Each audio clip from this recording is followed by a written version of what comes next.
Just before I set off on this trip, I went to my local library in New Hampshire and looked Australia up in the New York Times Index to see how much it had engaged our attention in recent years. I began with the 1997 volume for no other reason than that it was open on the table. In that year, across the full range of possible interests, politics, sports, travel, the coming Olympics in Sydney, food and wine, the arts, obituaries, and so on, the Times ran 20 articles that were predominantly on or about Australian affairs. In the same period, for purposes of comparison, the Times ran 120 articles on Peru, 150 or so on Albania, and a similar number on Cambodia, more than 300 on each of the Koreas, and well over 500 on Israel. As a place that caught our interest, Australia ranked about level with Belarus and Burundi.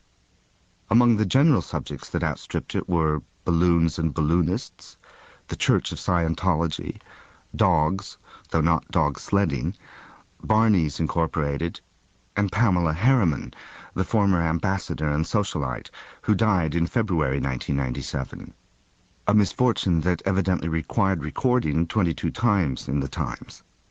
Put in the crudest terms, Australia was slightly more important to us in 1997 than bananas, but not nearly as important as ice cream. As it turns out, 1997 was actually quite a good year for Australian news. In 1996, the country was the subject of just 9 news reports, and in 1998, a mere 6. Australians can't bear it that we pay so little attention to them, and I don't blame them. This is a country where interesting things happen, and all the time.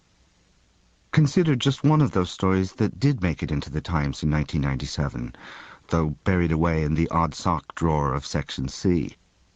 In January of that year, according to a report written in America by a Times reporter, scientists were seriously investigating the possibility that a serious seismic disturbance in the remote Australian outback almost 4 years earlier had been a nuclear explosion set off by members of the Japanese doomsday cult Aum Shinrikyo.